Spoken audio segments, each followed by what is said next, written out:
Moi, j'ai continué ma pratique astrologique et c'est la pratique, c'est ça qui est le plus important, vraiment. C'est la pratique de l'astrologie. Alors, vous disiez tout à l'heure au téléphone, vous disiez qu'il y avait des choses qu'on avait dites sur le forum, sur les forums internet, que vous vouliez rétablir ou rectifier. De quoi s'agissait-il? Non, c'était un de mes amis un jour qui m'avait dit, il y a eu un forum effectivement sur l'astrologie et on parlait des différents horoscopes dans les journaux. Il se trouve que depuis le numéro 1 de Télé Loisirs, je m'occupe de la rubrique astrologique de Télé Loisirs. Je fais donc l'horoscope chaque semaine, de façon extrêmement sérieuse, mais ce qu'il faut savoir, c'est toujours pareil, c'est que le signe de naissance, c'est un élément parmi de nombreux autres facteurs astrologiques. Dans certains cas, le signe de naissance est très important dans un thème parce qu'il est occupé par plusieurs planètes en dehors du Soleil. Dans d'autres cas, le signe de naissance n'est pas très important. Donc, quand vous lisez votre horoscope, moi, mes prévisions, je fais vraiment, j'ai mon tableau avec la position de toutes les planètes et le rapport entre les planètes qui sont en ce moment, par exemple, bon, vous avez Saturne qui va être au début de la balance, quel rapport est-ce qu'il va y avoir avec la balance, le Gémeaux, tous les autres signes. Donc, les prévisions que je vais faire, elles ne vont être valables finalement que pour les personnes qui sont très marquées par leur signe. Si vous êtes peu marqué par votre signe, si vous êtes beaucoup plus scorpion vous allez vous retrouver dans votre signe. Pratiquement, exactement. Mais ça n'est pas l'astrologie qui sera fautive ou on pourra dire oh, ça l'astrologie c'est de la foutaise, absolument pas. C'est tout simplement parce que on a les personnes qui ne connaissent pas l'astrologie sont d'abord se sont familiarisées avec l'horoscope. Elles ont vu dans tous les journaux Bélier, Taureau, Gémeaux. Voilà mon signe de naissance, c'est ça. Mais en fait, ce signe de naissance doit être replacé, une fois de plus, dans un contexte global du thème personnel de quelqu'un, en fonction de la date, de l'heure et du lieu de naissance de cette personne. Et à ce moment-là, on a la vraie astrologie. Tandis que l'horoscope, dans les journaux, je vous dis, je le fais extrêmement sérieusement, mais je sais très bien que c'est incomplet. C'est incomplet parce que... ça a quand même une valeur statistique, c'est une valeur de probabilité. C'est-à-dire tous les gens qui sont dans... En moyenne, les gens qui sont marqués par tel signe de solaire ont un certain nombre de points communs entre eux, c'est ça que vous êtes en train de dire. Mais il leur arrive certaines choses communes. Il peut, voilà, absolument, au niveau des prévisions. Parce que l'horoscope, malheureusement, ne traite que les prévisions. Dans les journaux. Il y a des gens qui ont... Vous admettez la possibilité que des millions de personnes puissent avoir des choses comparables qui leur arrivent en même temps. Oui, sauf qu'il faudra toujours replacer le reste du thème. Et comme à ce moment-là, le reste du thème, bien sûr, les gens ne le connaissent pas, donc les gens ne peuvent pas... ils restent sur leur signe de naissance. Mais est-ce que ça leur est quand même utile? Ah, c'est utile. C'est simplement un élément qui est incomplet. Et donc, dans ce forum, apparemment, quelqu'un avait dit, ah oui, je sais pas... On vous avait cité. On m'avait cité, parce qu'on avait dit, ah, mais Béatrice Guénin... elle dit toujours un peu la même chose, ou je sais pas, parce que évidemment le problème c'est que les mêmes phrases reviennent, puisque moi ce que je m'efforce de faire, ce qui est très très important, et peut-être que certaines personnes le perçoivent, c'est de donner, en fonction des mots que j'indique, les tendances du moment. Par exemple, si vous avez un Mars qui est très puissant en ce moment par rapport à, donc toujours pareil, uniquement votre signe de naissance. Mars, j'essaye de trouver les mots, je vais dire pour le travail, vous êtes combatif, si Mars est par exemple bien relié au signe de la personne, je vais dire vous allez être très combatif dans votre travail, vous allez être entreprenant. Si Mars est en conflit, je vais dire sur le plan relationnel, vous allez avoir des conflits avec votre partenaire ou avec votre boss ou avec vos collègues. Donc les mots sont très importants pour donner un climat et une tendance. Et j'essaye en quelques mots, puisque les horoscopes sont souvent assez courts, j'essaye de donner une fois de plus une tendance. Ah non, non, pas le jour, la semaine. Ah oui. Le jour là, non, c'est quand même là, je crois que c'est pas très sérieux.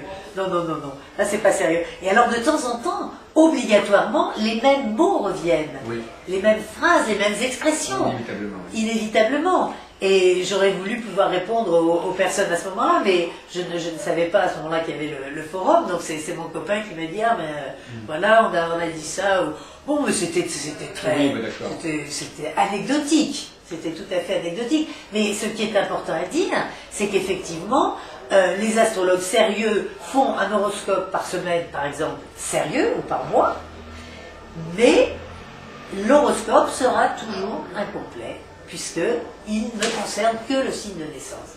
Et les personnes en sont arrivées à croire que ce signe de naissance, c'était tout, et ils déterminaient, mais enfin, il suffit de réfléchir un peu, et c'est pour ça que ce que j'aime, c'est moi qui y reviens, ce que j'aime dans l'astrologie de Jean-Pierre Nicolas, c'est qu'il me semble que c'est une astrologie intelligente. C'est une astrologie qui ne va pas tout expliquer, puisqu'il ne faut pas oublier... Je m'appelle conditionnaliste. Voilà. L'astrologie conditionnaliste, parce que le bagage céleste est, pour Jean-Pierre et pour tous les gens qui réfléchissent, à mon avis, un petit peu, un conditionnement parmi d'autres, qu'il faut replacer, et c'est ça qui m'a passionné dans l'approche de Jean-Pierre Nicolas. C'est tout à fait ça. C'est-à-dire qu'il ne faut pas dire de A à Z, de la racine des cheveux jusqu'aux pieds, on explique tout par l'astrologie. Non. Non, l'astrologie, c'est un conditionnement parmi d'autres. Mais il est bien évident que le même thème vécu par quelqu'un qui va être, alors à l'époque où c'était encore plus marquant, de l'autre côté du rideau de fer, ou par un jeune américain, le même thème ne sera pas vécu pareil. C'est tout à fait évident. Et puis l'origine, le milieu familial, tous ces éléments-là doivent être étudiés. C'est pour ça que c'est la très très grande différence entre un voyant et un astrologue. Si vous arrivez chez un voyant, vous vous asseyez et puis vous attendez que le voyant vous dise des choses. Tandis que l'astrologue, et en particulier alors les astrologues formés par Jean-Pierre Nicolas, c'est toujours un dialogue. Nous posons beaucoup de questions. Et nous sommes très contents, c'est-à-dire que c'est pas du tout bonjour madame, voilà, je m'assois, maintenant vous me dites ce qu'il en est de mon thème. Absolument pas. Il faut que la personne me raconte, en fonction de ce qu'elle veut m'expliquer, mais sa vie, son histoire, selon les questions qu'elle pose, parce que tout cela est très important pour analyser le thème. Une conjonction Lune-Pluton ne sera pas analysée du tout de la même manière en fonction de l'origine de quelqu'un, de la vie que cette personne aura vécue. C'est tout à fait évident ça. Et ça, je trouve qu'effectivement, Jean-Pierre Nicolas était pratiquement un des tout premiers, en tout cas, à avoir mis à ce point l'accent là-dessus. C'est ça l'astrologie de Jean-Pierre Nicolas. C'est ça, plus que la dominante planétaire, la hiérarchisation, c'est ça. Oui. C'est l'astrologie conditionnaliste, c'est-à-dire que l'astrologie, le bagage céleste est un conditionnement parmi d'autres. Ce qui réduit en un sens son importance et ce qui du coup lui donne beaucoup plus d'importance. Parce qu'on ne peut pas, quand on réfléchit, on ne peut pas nier que l'origine fondamentale, tous ces éléments-là sont fondamentaux. On peut ça. Et quand on place dans un texte astrologique, à ce moment-là, je peux vous dire que le thème natal devient d'une acuité tout à fait remarquable. Il y a deux cas de figure. Là, il semblait qu'il y a deux cas de figure. Est-ce que c'est l'astrologie qui sert à préciser ce qui n'est pas astrologique? Oui, alors ça c'est... c'est-à-dire, est-ce que l'on part... Par exemple, bon, prenons simplement l'exemple que vous avez donné tout à l'heure du fait que les gens sont de tel et tel signe. Vous dites qu'il y a d'autres facteurs qui vont différencier les gens, pas seulement leur thème astral, mais aussi d'autres également leur vie, leur histoire. Donc il y a beaucoup d'autres facteurs qui vont complexifier. Mais c'est ça, vous prenez le bagage céleste, ça c'est le thème natal, pur et dur. Et puis vous avez d'autres, ou le conditionnement, par l'astrologie. Et puis vous avez d'autres conditionnements. Le conditionnement familial, l'origine, tous ces éléments-là, et on les replace. On met l'astrologie, si vous voulez, en perspective. Voilà, je crois que c'est ça. L'astrologie est mise en perspective et non pas, par exemple, sur un plan très très traditionnaliste, on disait le signe des poissons, alors le signe des poissons va régir les pieds, donc si vous êtes poisson, vous avez des pieds fragiles. Mais je veux dire, là on arrive dans quelque chose qui devient de la caricature.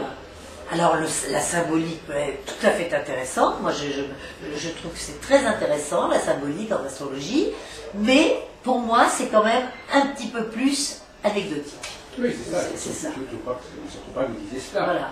Mais je reviens à ma fameuse question d'il y a quelques instants.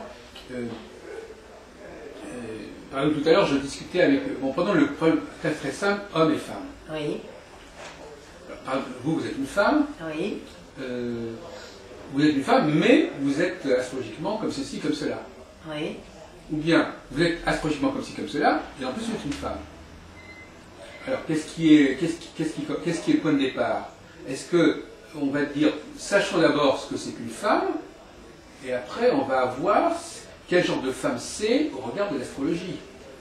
Ou est-ce qu'on va faire le thème en disant, oui, ben, sachant qu'elle est une femme, bon, ben, on va interpréter un petit peu autrement?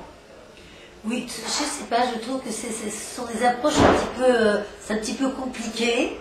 Moi, ça me paraît un petit peu compliqué. Oui, effectivement, il faut un thème n'est pas sexué d'une certaine façon. Non. Donc moi, je trouve qu'effectivement, Voilà. vous partez du principe, vous êtes une femme et on analyse votre thème Voilà. en fonction de ça. C'est Oui. plutôt comme ça que. On va analyser votre féminité en tant que Alors, ça. Parce que finalement, c'est pas, Pas votre féminité, non, non, non, non. votre être féminin. Oui, mais parce que vous savez que ce qui est aussi tout à fait passionnant, c'est qu'il y a une composante masculine et une composante féminine chez chacun. Ah oui, Et mais ça, on peut le déterminer dans le thème Oui, également. donc, justement, c'est pour ça que c'est ça la question. Alors justement, ce débat n'est pas négligeable, n'est-ce pas? Bon, alors en plus, effectivement, dans le bon, mais néanmoins, par exemple, bon, on va prendre un exemple encore plus idiot. Un chien et un homme. Bon, si c'est, il y a des gens qui font des thèmes de chiens, par exemple. Oui. Je sais pas ce que vous pensez. Mais on ne va pas interpréter le thème d'un chien comme le thème d'un homme ou d'une femme, on est d'accord. Ah, bah, Mais, ça, je suis mais c'est totalement pas. d'accord. On va d'abord dire, voilà, c'est un chien, qu'est-ce que c'est qu'un chien? Si je ne sais pas ce que c'est que le chien, je peux pas interpréter son thème. Surtout, ce qui me paraît tout à fait important, c'est que le chien, là, on fait de l'anthropomorphisme. Quand on étudie le thème d'un chien, on l'étudie en fonction des tendances d'un être humain.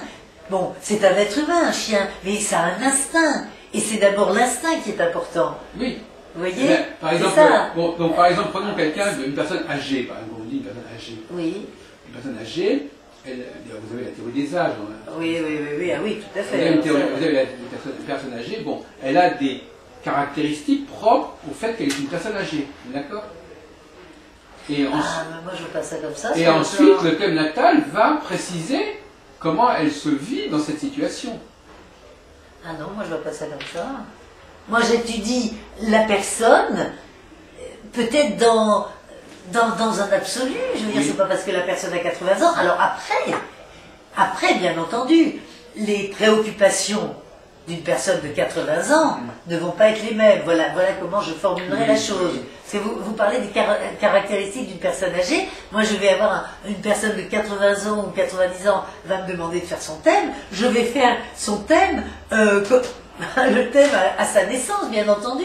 Mais après, je vais analyser le thème, toujours pareil, très rigoureux, très sérieux, ma petite fiche technique. Voilà, cette personne. Et puis ensuite, bien entendu, je vais lui... Il est évident qu'une personne de 80 ans ou 90 ans n'aura pas les mêmes préoccupations. C'est tout à fait évident qu'un être jeune qui a un avenir, qui a des espoirs. Voilà. Mais je ne vais pas partir du principe que j'analyse le thème autrement parce que la personne est âgée. Non, non, non, pas du tout. J'analyse le thème dans l'absolu. C'est pour ça que je dis que c'est pour ça que ma question était liée au fait c'est question du conditionnalisme. Le conditionnalisme, c'est alors, c'est pas toujours facile de comprendre ce qu'on entend par là, voyez-vous. Qu'il faille tenir compte d'autres facteurs, oui, mais comment, à quel moment, on ne sait pas toujours très bien. Et puis surtout, ma chère Béatrice Guénard, surtout, les facteurs en question non astrologiques, est-ce qu'on les maîtrise bien et est-ce qu'on les connaît bien? Ah, ça c'est un autre problème, bien Ah oui, entendu. mais si l'astrologue maîtrise mal les facteurs non astrologiques, Mais comment maîtrise mal? C'est-à-dire qu'une personne vient le voir et lui raconte son histoire. Si la personne a confiance en lui, et voilà les facteurs non astrologiques, c'est l'histoire de la personne. son enfance, les événements de sa vie, ce sont ça les autres conditionnements. Son milieu, voilà. Oui, mais justement, alors oui, effectivement. Donc l'astrologue n'a pas à maîtriser. Par exemple, imaginons, on parlait du milieu, par exemple, si vous ne connaissez pas la façon dont les gens vivent dans un certain milieu, vous pourrez mais quand les gens viennent vous voir, ils vous l'expliquent. Ils vous l'expliquent, ils croient vous l'expliquer. Les gens ne sont pas des sociologues ou des ethnologues. Mais attention, nous parlons là de ce qui leur arrive à eux. On n'est pas sur la sociologie, ou pas du tout, on est sur ce qui arrive à monsieur Dupont, et il n'y a pas besoin de sociologie pour ça, c'est son histoire. Et son histoire est à réintégrer dans avec le thème, par rapport au thème, si vous voulez. Vous voyez? Donc, si vous voulez, oui, je commence à comprendre ce que vous voulez dire. La seule connaissance approfondie qu'il faut avoir, c'est l'astrologie. En fait, les autres domaines, simplement ce que le client vous en dit ou en a fait. Vous n'êtes pas obligé. Là, on dérape, là, je crois. Là, il y a un petit dérapage. Non, mais j'essaie de comprendre quel est le bagage. Est-ce qu'il faut avoir un autre bagage?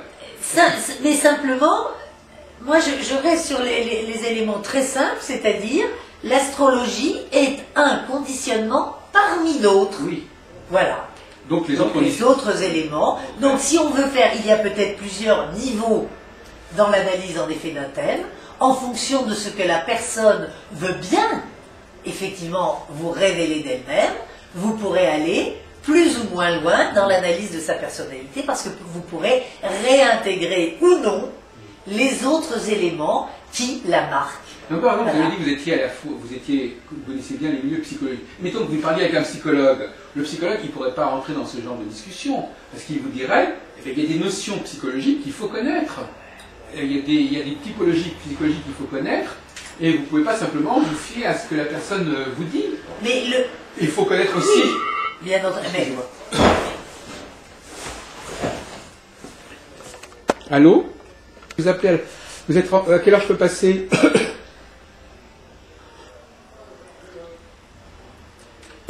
Eh bien, peut-être après le dîner, je ne sais pas. Je vous avais dit que je pourrais passer que tard. Bon, alors demain matin, je peux passer avant 10h, je ne sais pas. Ou à votre travail. En fait, c'est pas dramatique, il n'y a pas énormément. De toute façon, je vous donne que pour une semaine, parce qu'après, comme il y a le colloque, je vais mettre en scène le colloque. Donc, je ne vais pas vous donner simplement 4.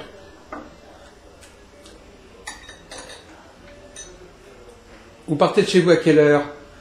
À 10h. D'accord, donc je serai là avant 10h30, hein, d'accord, 10h, vers 10h. Donc, à demain, voilà. C'est la personne qui s'occupe.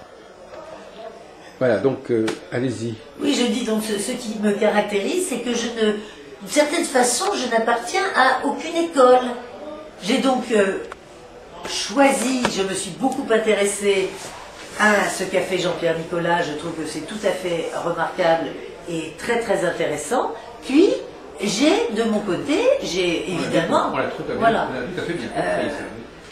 essayé aussi de garder certains éléments traditionnels, parce que je ne rejette pas violemment rien, je ne rejette rien violemment, sauf peut-être ce qui me paraît, et nous en parlions tout à l'heure, ce qui va me paraître en dehors d'une forme de réalité. L'astrologie, pour moi, c'est justement très sérieux et très rationnel.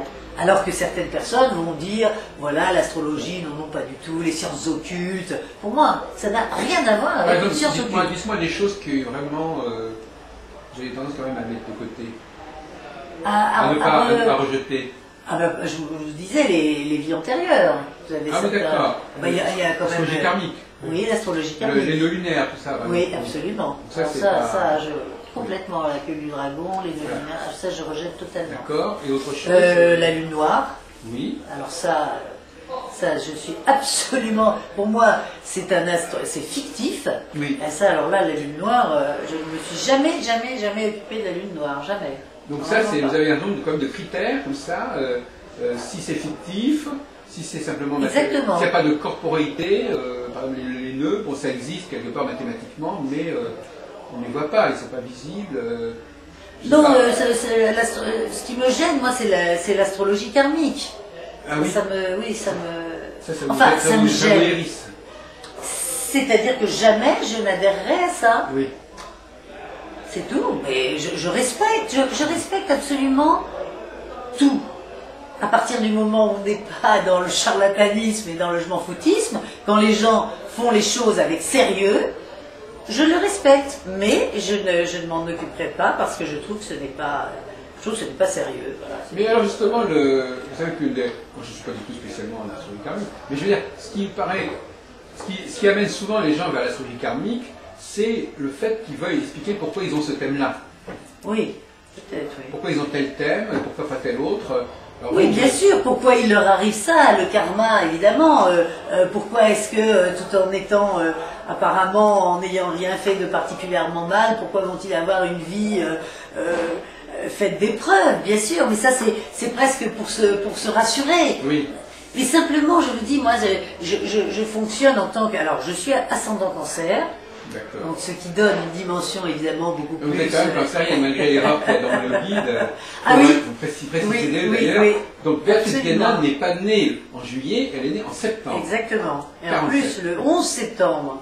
Oui, alors Date fatidique. Mais bon, j'étais née quand même nettement avant. Mais je suis ascendant cancer et très très marquée par le cancer puisque j'ai quand même la lune et Mars. Voilà, alors je ne sais pas trop de dégâts. Donc voilà, exactement, il y a donc une forte dominante cancer.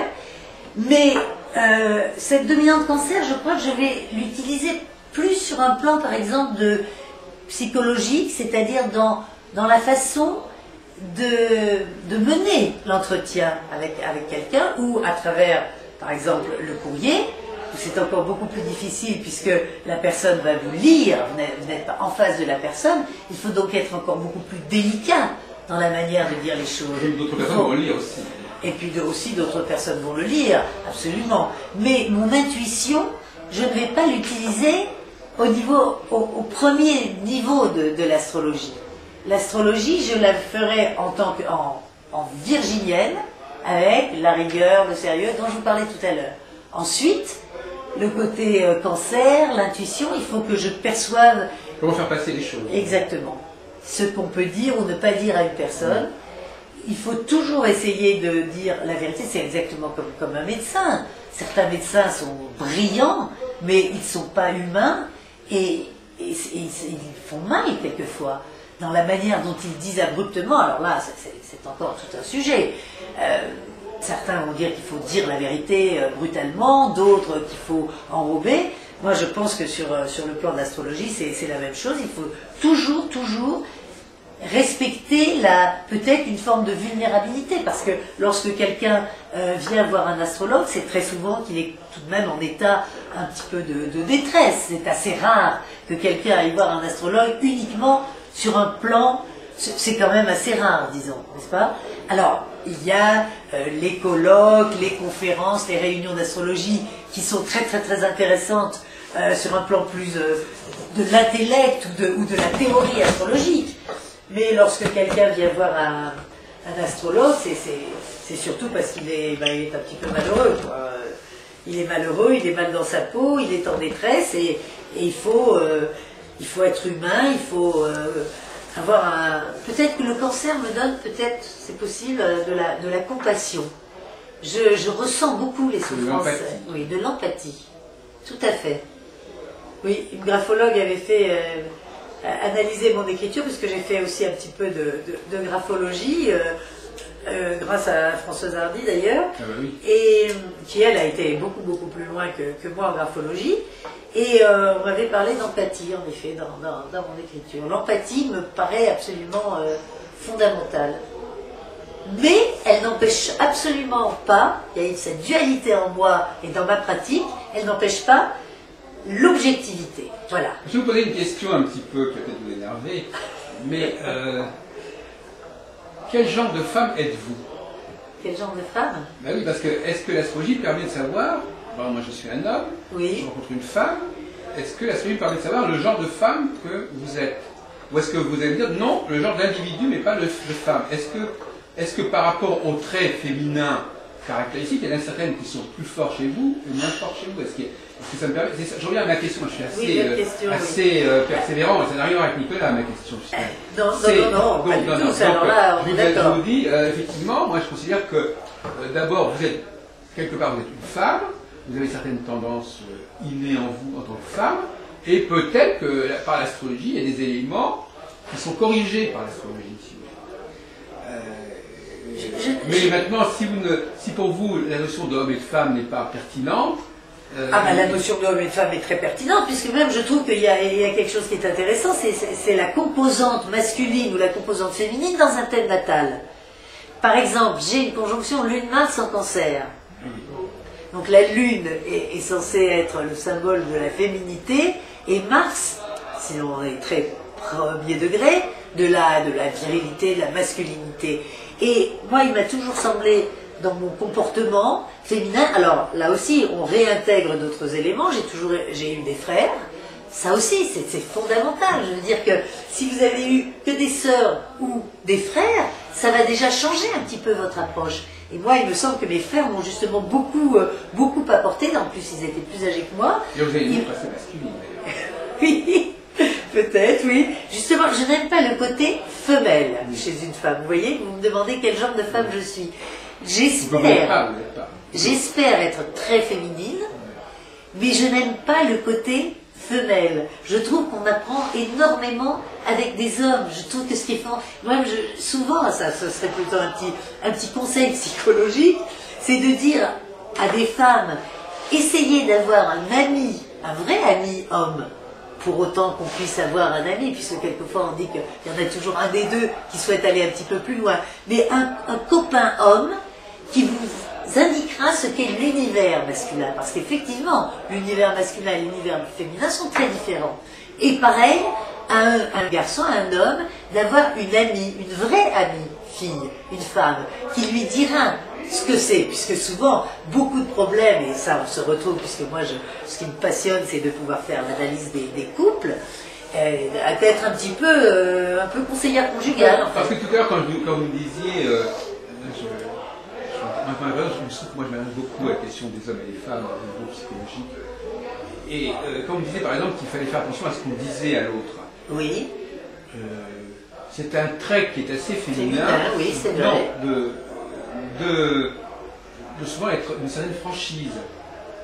La franchise, c'est-à-dire le fait de dire ce qu'on ressent, exprimer son ressenti, c'est quelque chose d'assez féminin et assez bien vécu dans le milieu féminin. Exprimer son ressenti, mais attention, là nous sommes dans le cas de l'astrologue qui lui doit expliquer non, mais je suis d'accord, mais la question de savoir si vous, en dehors de votre du moment où vous êtes astrologue, est-ce que comment vous communiquez? Je ne sais pas, parce que là Alors je vais revenir, si c'est très narcissique, mais je vais revenir à mon thème. Ouais. Ça m'a toujours beaucoup intéressé, puisque j'ai en dominante Soleil-Vénus, dominant au fond du ciel en Vierge, et Lune-Mars, avec conjoint quand même à l'ascendant. Eh bien, je dis que je fonctionne sur deux modes. C'est-à-dire toujours au départ, le mode plutôt le charme, le contact. J'aime l'harmonie. J'aime des contacts agréables avec les gens. Et j'aime la discussion, j'aime le dialogue. C'est-à-dire qu'il n'y ait pas qu'on puisse échanger, respecter le point de vue de l'autre, dialoguer. Donc ça, c'est quand même Soleil-Vénus. Mais si on m'attaque trop, si j'ai l'impression que des personnes vont être, par exemple, de mauvaise foi, à ce moment-là, je vais partir sur le mode Mars et je vais pouvoir devenir très agressive. Parce que moi, ce que je déteste, c'est l'injustice, par exemple, ou la mauvaise foi. Ça, c'est quelque chose. Puis la bêtise, ça, je supporte assez mal. Résultat, je ne serai plus du tout Soleil-Vénus, je serai Lune-Mars. Et je serai Mars. Et là, je serai brusque et brutale, mais uniquement si on m'a poussé à bout. Parce que je considère que ce qui est très important tout de même dans la vie, c'est le relationnel. Et que si on a un petit peu ce qu'on peut appeler une intelligence des situations, on peut toujours communiquer avec les gens. Et ce sens des contacts, c'est quelque chose de fondamental dans la vie. En dehors de l'astro, de la psycho, de n'importe quoi, un simple sens des contacts. C'est très très important. Et alors peut-être qu'effectivement, certains signes l'auront plus que d'autres, peut-être qu'un bélier qui lui est dans la confrontation, le bélier qui adore justement se bagarrer, et là, mon Mars, et là je dis en effet, Mars, maître planétaire du bélier, mon Mars va ressortir de temps en temps, parce que quelquefois quand je sens une personne un peu hypocrite, ou une personne parlant de n'importe quoi, qui va essayer d'esquiver, là je vais, moi, la recadrer, lui dire, regardez-moi en face et vous me dites, qu'est-ce qui ne va pas? Qu'est-ce qui ne vous convient pas? Quel est votre problème? Oui, quel est votre problème? Ou qu'est-ce que vous allez me reprocher? Mais dites-le moi en face. Et là, on pourra discuter. Et là, je crois que c'est Mars. C'est-à-dire, c'est la confrontation directe. Et vous connaissez là, les travaux de John Gray, oui. Les hommes viennent de Mars et les femmes deviennent de Ah oui, Vénus. oui, absolument. Absolument. On dit que les femmes ont besoin de s'exprimer. Elles ont besoin de dire ce qu'elles ressentent. C'est vrai. Bon, donc ce côté martien, bon, finalement, il est peut-être plus féminin qu'on le croit. Alors, attention, parce qu'il y a une manière de s'exprimer, justement. Et la manière assez violente ou brutale sera plus Mars, alors que la manière vénusienne sera, on s'exprimera aussi, mais on s'exprimera d'une façon, ce que je vous disais tout à l'heure, au début, ma première approche va toujours être une approche, je m'efforce de courtoisie, toujours, dans les relations avec les personnes. Je trouve que c'est très important. Mais si après, l'autre décide de m'agresser, par exemple, je ne refuserai pas. Et ça, c'est très Mars. Non, je ne refuserai pas la confrontation. Alors que vous avez des personnes avec peut-être un Neptune ou une Vénus très très très dominant, sans Mars du tout, ou sans Uranus par exemple, parce que j'ai un Uranus très très fort, c'est quasiment, selon la hiérarchisation de Jean Picola, c'est Uranus ma planète dominante. Des personnes qui n'auront ni Mars ni Uranus seront des personnes qui auront peur de l'affrontement, qui auront peur sans parler d'affrontement, de la confrontation. Donc finalement, on peut dire que vous êtes prête à tout, quoi. Comment prête à tout? Vous êtes prête à rencontrer différentes situations et à assumer différentes situations. Je m'efforce de m'adapter aux situations, mais surtout, j'ai deux modes de fonctionnement et je peux switcher très vite. Et les personnes, certaines vont me connaître surtout sous une certaine forme. Bon, personne ne me connaît sous la forme purement agressive, parce que Dieu merci, je n'ai pas eu... parce que je suis contre l'agressivité gratuite, ou l'agressivité au départ. Une personne qui est agressive au départ, je trouve que ça empêche précisément ce fameux relationnel qui est tellement important pour moi. Pour moi, j'aime vivre... en société, c'est vrai, je trouve que on a besoin des autres, et si on peut arriver avec un tout petit peu de finesse, un sourire, à bien communiquer avec les autres, on a déjà un tout petit peu moins de problèmes. En tout cas, ce que je remarque, Béatrice, c'est quand même l'importance de votre rapport à l'astrologie. Ah, mais c'est très important pour moi, l'astrologie. Vous parlez de vous, vous-même. C'est par rapport à notre attention. C'est parce que. Je pose. Ah oui, non. Si je parle avec d'autres personnes, par exemple, j'ai également le métier de journaliste. Oui. Et c'est un métier qui me passionne parce que j'adore apprendre des autres et j'adore l'information. Ça, je crois que c'est très vierge. Donc, quand je suis journaliste et que j'interviewe des gens, j'ai interviewé énormément de personnes, il n'y a jamais un mot d'astrologie, jamais. Je suis à l'écoute des autres. Et ensuite, je restitue et je m'efforce de restituer. Oui. Voilà. Mais je ne leur parle pas d'astrologie. Non. Là, je vous parle de mon thème, puisque j'ai affaire à un astrologue. Non, mais comme vous dites vous-même, vous restituez. C'est d'ailleurs une activité très bien profilée. Restituer, reproduire, reporter. Oui, absolument. C'est très important. Mais non, mais c'est une activité qu'on peut. Moi, j'ai tendance à la situer plutôt du côté féminin que du côté masculin. Enfin, c'est un autre problème. C'est la réceptivité, c'est-à-dire l'écoute. Mais la question que vous posez, c'était effectivement, quand il s'agit de vous. Quand vous n'êtes pas à parler de vous. Donc le problème ne se pose pas.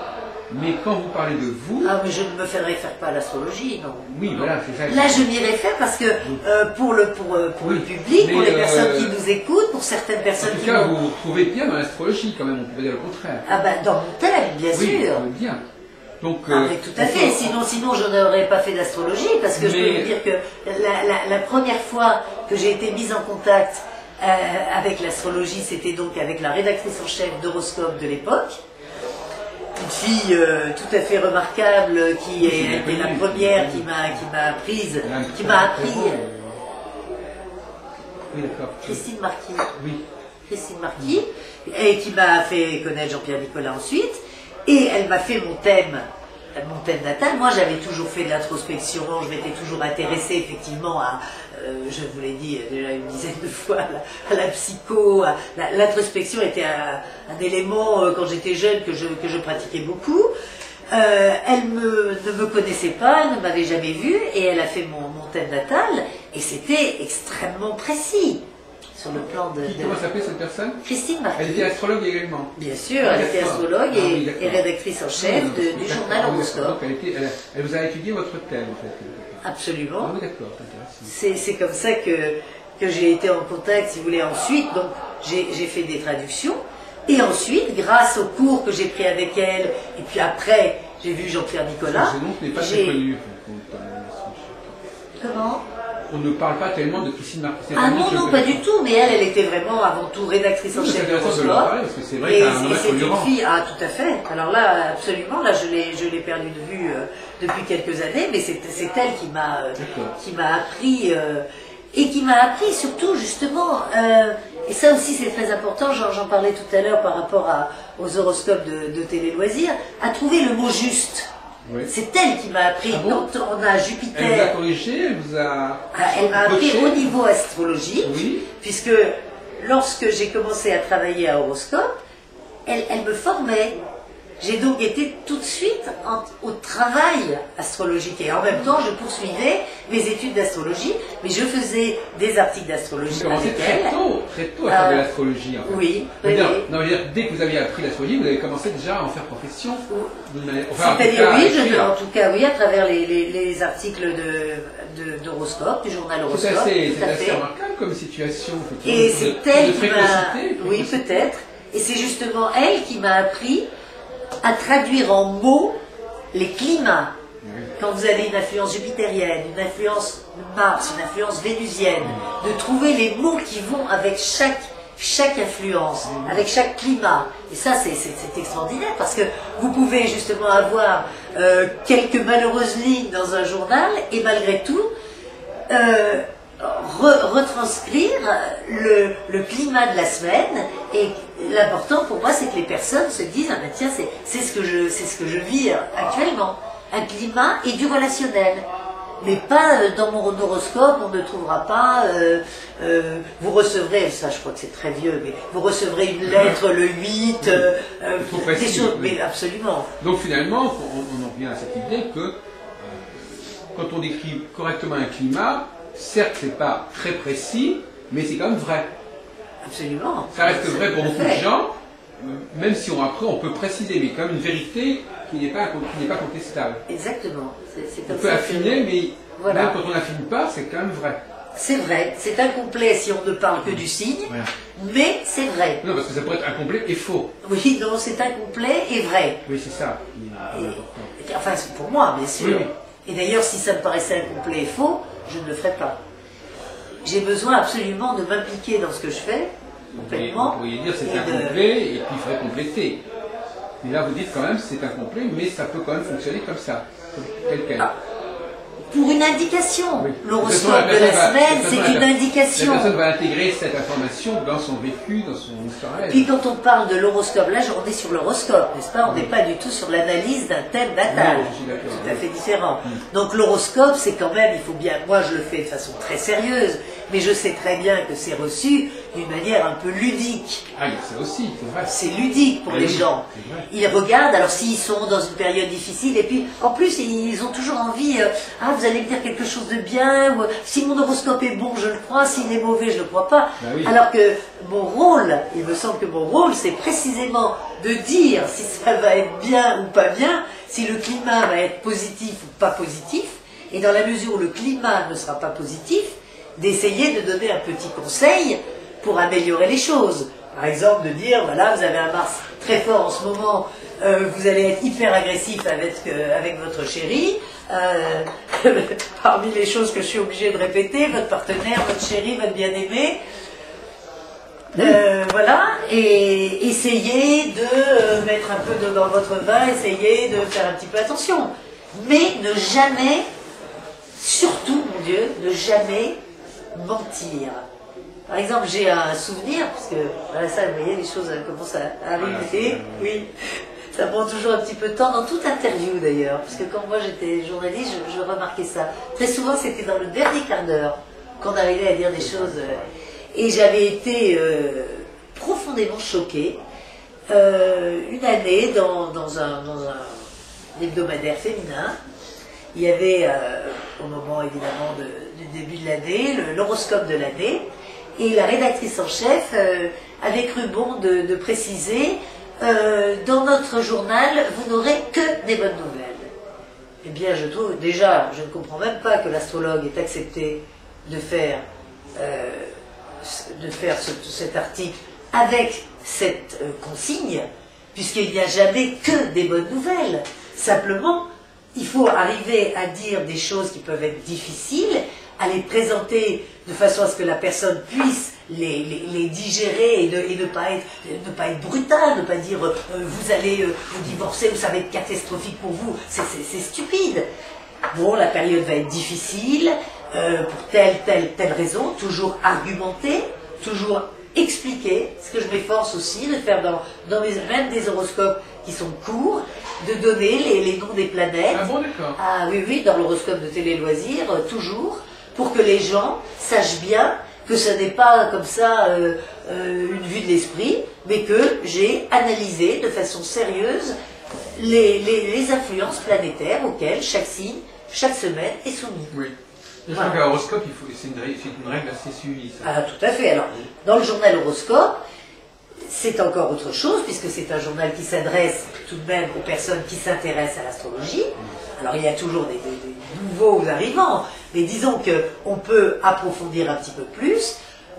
On fait le thème, moi dans mon courrier, j'analyse le thème natal des personnes, et là, on est dans l'astrologie vraiment. Je vais faire une petite parenthèse concernant l'horoscope. Je n'ai jamais compris, j'aimerais bien comprendre le mécanisme de.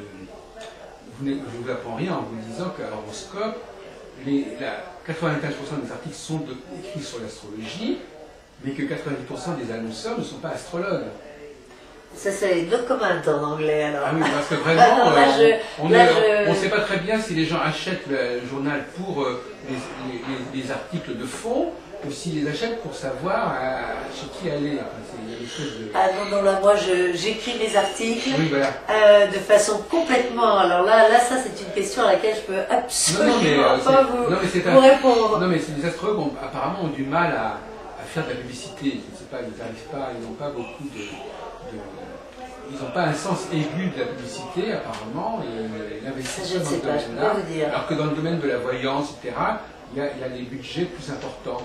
C'est possible, mais ça, je ne peux pas du tout vous répondre. Moi, je suis rédactrice au journal Horoscope depuis de très nombreuses années. Presque, oui. Et voilà, et c'est tout. J'écris mes articles. Je suis très très heureuse d'avoir ce courrier des lecteurs. J'écris également des articles, le signe du mois, je m'occupe du signe du mois, décan par décan. Donc là, on est dans simplement le signe de naissance, mais c'est à partir du moment où j'analyse chaque décan. Or, c'est très bien qu'au niveau prévisionnel, les décans n'ont de véritable intérêt que par rapport au niveau prévisionnel. Voilà aussi une autre chose qui fait partie des questions que les personnes posent très souvent. Et qu'est-ce qu'un décan? C'est extrêmement simple. C'est tout simplement qu'un signe comporte à 30 degrés. Chaque décan fait 10 degrés du signe. Vous êtes du premier décan lorsque votre soleil est entre 0 ou d'autres planètes, mais votre soleil est entre 0 et 10 degrés. Vous êtes du deuxième décan de la balance lorsque votre soleil est entre 10 et 20 degrés, et vous êtes du troisième décan lorsque votre soleil natal est entre 20 et 30 degrés de la balance. Et alors, voilà une chose, par exemple, vous me demandiez ce que je rejetais, alors ce que je rejette complètement, c'est, je ne sais pas qui a inventé ça, de dire qu'il y avait une planète, un mètre planétaire par décan. C'est très ancien. Alors ça, je le gomme complètement.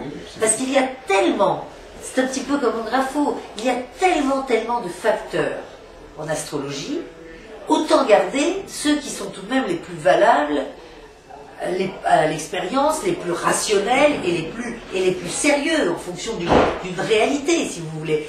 Ça, c'est fondamental. Alors pourquoi alors les gens sont un peu perdus parce que, Vénus qui gouverne le premier décan, Mars le deuxième, pour moi, ça n'a, une fois de plus, aucune réalité astrologique. Ça n'est pas... Oui, c'est un peu le même problème que les rapports entre planètes et signes. Hein. C'est pas très loin. Hein. Oui, enfin... c'est-à-dire que les raisons d'être et les raisons d'affect attribuées... justement, je voudrais vous relancer un petit peu sur ces problèmes, parce que je reviens sur la question des 4 saisons qui me perturbe un peu. Pour vous, le printemps, c'est plutôt vénusien ou plutôt martien à la base?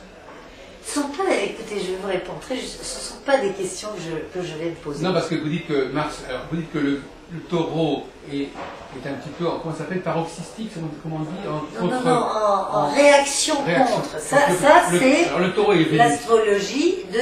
Non mais ça je ne répondrai pas parce que... Parce que je me posais des questions, je me disais, est-ce que le taureau qui est vénusien est moins ou plus printanier que le Vénus? Oui, mais justement, pour Jean-Pierre Nicolas, le taureau n'est pas vénusien, puisque Vénus n'est pas... C'est ça, mais pour quelqu'un qui mettrait Vénus en taureau, ça serait autre chose. Voilà, mais c'est ça. Et puis de toute façon, une fois de plus, les signes, les saisons... sont un élément, encore une fois, il y a un élément parmi d'autres. Oui. Je ne vais pas uniquement me focaliser sur les saisons. Je vais faire les saisons, plus les planètes dominantes, plus les maisons, mais moi je m'intéresse vraiment très spécifiquement à la maison 1. Ah oui. Sinon, les maisons... ce qui me gêne, c'est qu'il y a tellement de terminologies différentes, la maison 8, la mort, la sexualité. Alors évidemment, là encore, symboliquement, on peut tout à fait comprendre le début, la fin des choses. Mais disons que pour moi, c'est la maison 1, la maison 4, la maison 7 et la maison 10 qui sont très importantes quand elles sont occupées. Si vous avez effectivement un soleil au milieu du ciel ou un Jupiter au milieu du ciel, il est bien évident, et là encore il va falloir, comme toujours, replacer avec l'ensemble du thème, mais un Soleil-Jupiter au milieu du ciel, on va déterminer, à moins que d'autres dominantes du reste, on va déterminer que c'est une personne qui va être en quête de reconnaissance sociale, qui va avoir besoin d'avoir un métier valorisant, qui va vouloir se mettre en valeur à travers son métier beaucoup, puisque la maison 10 va être la carrière, les ambitions. Voilà, ça sera déjà assez net. Alors là encore, si vous avez dans le reste du thème des dominantes tout à fait différentes, il va falloir essayer de comprendre la contradiction, la problématique. Certaines personnes vont avoir des thèmes effectivement beaucoup plus difficiles à vivre que d'autres, c'est tout à fait évident, parce que certaines vont être un petit peu en harmonie avec elles-mêmes, alors que d'autres vont être, c'est un mot qui est dur mais que j'apprécie, écartelées. Écartelées entre des tendances contradictoires.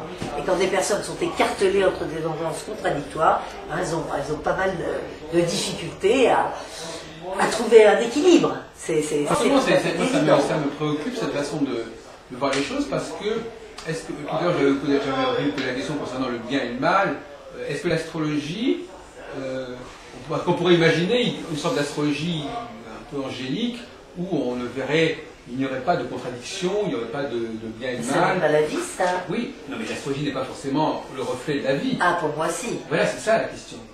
Ah si, pour moi si. À partir du moment où je vous dis que je donne une importance relative en fonction des autres conditionnements, que je n'expliquerai pas tout par l'astrologie. Peut-être les autres conditionnements qui apportent des éléments de contradiction ou des éléments de tension. Oui, mais là vous me disiez le côté angélique ou le bien, le mal, mais la vie. Moi je pense que dans la vie, rien n'est noir et blanc.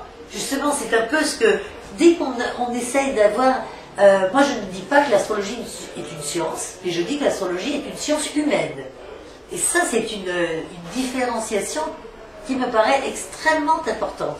Puisque l'être humain par définition, il va être peut-être difficilement classable, ça va être une matière qui va bouger, qui va évoluer. Donc la science, elle, on a les causes, les effets, on a des choses très catégoriques. Une science humaine permet une plus grande latitude, si vous voulez. Et ça, pour moi, l'astrologie va être, à partir du moment où on dit que l'astrologie sera une science, elle sera humaine, comme la psycho, et l'être humain, c'est ça qui est extraordinaire. Mais l'être humain, il n'est pas blanc et noir, il y a toujours un peu de gris, il y a toujours un peu de, si vous voulez, votre terminologie, un peu de bien, un peu de mal, il y a quand même une complexité. Et je crois qu'effectivement, ce qui est intéressant à travers un thème natal, c'est de révéler la complexité de l'être humain. C'est ça qui est très important.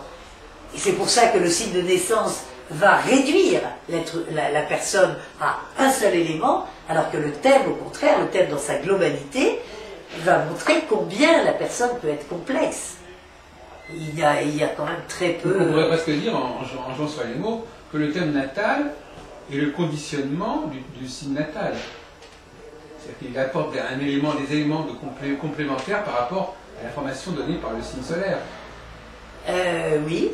Oui, mais là encore, si vous voulez, il y a le conditionnement d'un côté, tous les éléments de la vie d'une personne, et puis il y a son conditionnement céleste. Et on essaye de faire l'interaction. Mais on pourrait imaginer, Madame Guénon, on pourrait imaginer que ce soit les conditionnements non astrologiques, c'est autrement. Bon, la question n'est pas de savoir s'il y a Nicolas ou pas là-dedans, les facteurs non astrologiques, qu'est-ce qu'ils viennent apporter aux facteurs astrologiques? Il y a une interaction. Oui, non, mais d'accord, mais est-ce que par exemple on pourrait dire que l'astrologie donne quelque chose de relativement cohérent et harmonique, et que les éléments non astrologiques viennent perturber cette harmonie? C'est pas exactement ce que vous dites. Non, mais je ne dis pas que c'est ça ce que vous dites, je dis qu'on pourrait dire ça. Vous dites que les éléments de tension sont déjà dans le thème, sont déjà dans l'astrologie. Comme au sein d'une personnalité. Non, mais on vient de dire que la personnalité n'est pas forcément qu'astrologique. Donc l'astrologie pourrait très bien décrire... Non, là, je vous suis pas très bien là-dessus. On pourrait imaginer que l'astrologie... Non, mais moi, je ne dis pas que vous soyez... Il y a un mélange. Alors que, simplement, il y a eu une époque où certains astrologues voulaient tout expliquer par l'astrologie. Et c'est surtout contre, je crois, cette tendance-là que Jean-Pierre Nicolas s'est rebellé. Oui. Voilà, tout simplement. Mais il continue à expliquer encore beaucoup de choses par l'astrologie. Il continue à expliquer le conditionnement astrologique, mais par beaucoup de choses, un certain nombre d'éléments, oui. Mais pas tout. Oui. Et donc, l'être humain ne s'explique pas uniquement par son conditionnement astrologique. Ah, mais c'est pas du tout ce que je dis. Attention. Au contraire, je dis le contraire. Moi, je dis qu'il peut y avoir beaucoup plus de choses qui s'expliquent par le conditionnement non astrologique qu'on le dit.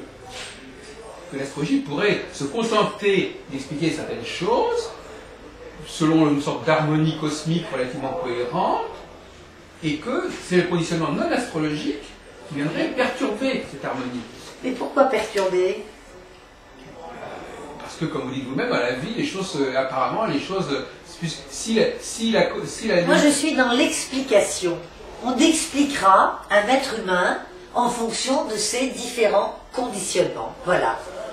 Voilà, voilà ce que je pense, si vous voulez. Oui. Il n'y a pas de perturbation entre les différents éléments. On explique la personne en fonction de son origine, de son milieu familial, de son conditionnement astrologique, céleste, et on a à ce moment-là la globalité de la personne, et non pas simplement un petit bout de personne. Oui. C'est un petit peu comme chez les médecins homéopathes ou les médecins allopathes.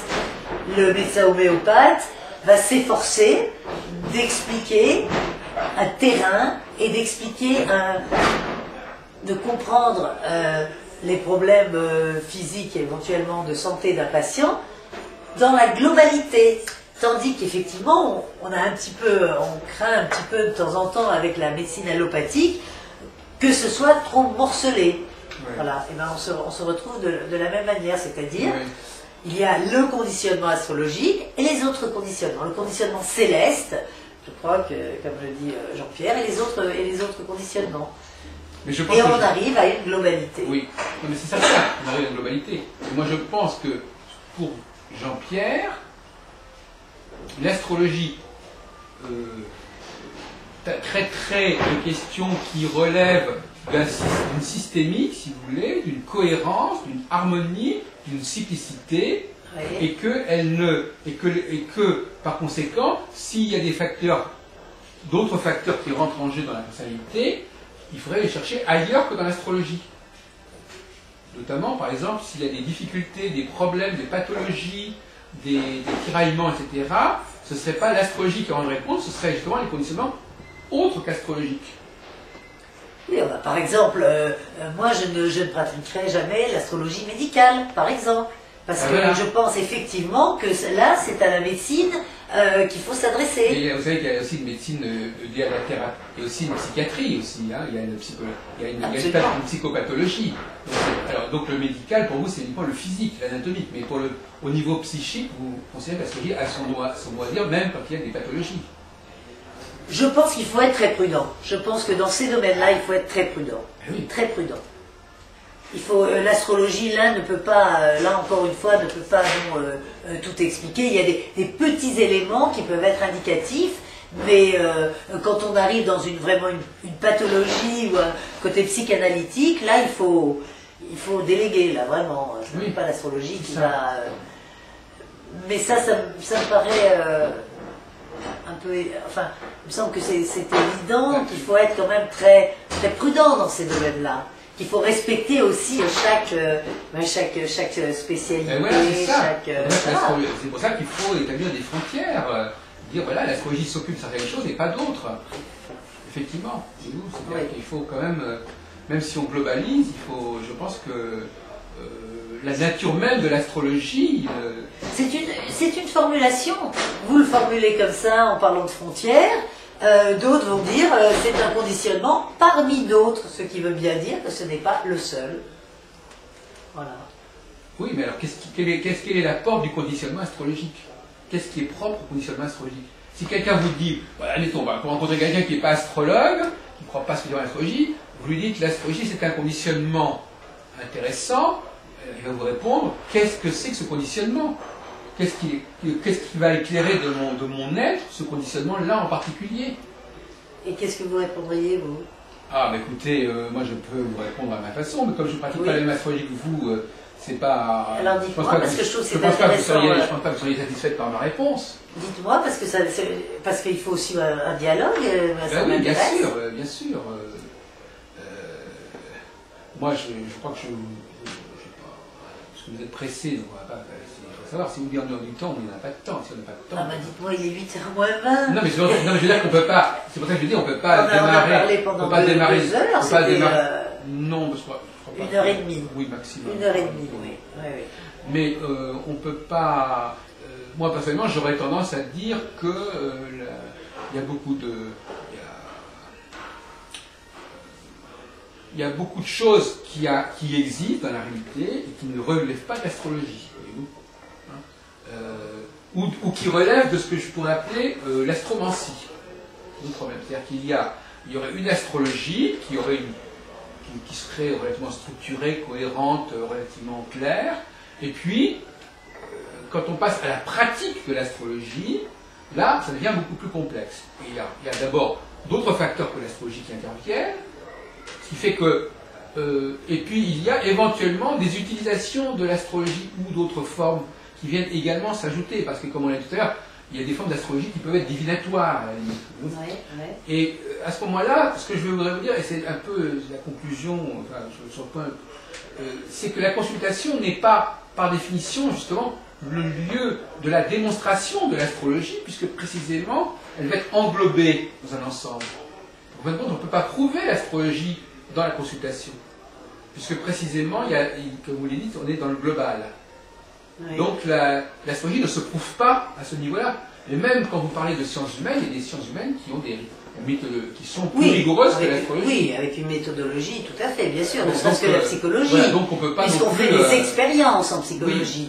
Oui, et donc les mêmes causes, oui, tout à fait, les mêmes causes en sciences, les mêmes causes donnent les mêmes effets. Moi, je dis toujours qu'il y a une sorte de paradoxe dans la pratique, que c'est le moment où les choses, où l'astrologie devient la plus concrète, mais c'est aussi à ce moment-là que quelque part, il y a des facteurs qui viennent se combiner et qui font qu'on ne peut pas carrément l'isoler. Donc c'est une situation, c'est une sorte de dilemme. C'est-à-dire qu'effectivement, et comme vous dites tout à l'heure, très justement, parfois il est peut-être plus intéressant de rester dans la généralité, comme par exemple le bélier, taureau, etc., et de dire des choses qui ont une valeur générale, même statistique, parce que quand on veut rentrer dans le détail, à ce moment-là, on va intégrer beaucoup d'autres facteurs, et à ce moment-là, on n'est plus dans l'astrologie. Mais je n'ai pas dit qu'il était plus intéressant de rester dans la généralité, j'ai simplement dit... Plus intéressant au niveau épistémologique, c'est-à-dire épistémologiquement, scientifiquement, c'est à ce niveau-là que l'astrologie... Non, j'ai simplement fait... la consultation, c'est autre chose, c'est façon d'aide. Non, mais à ce moment-là, c'est... J'ai fait la différence simplement, j'essaie d'expliquer qu'un horoscope qu'on lit chaque semaine dans un journal, ou chaque mois éventuellement si c'est un mensuel, c'est incomplet parce qu'il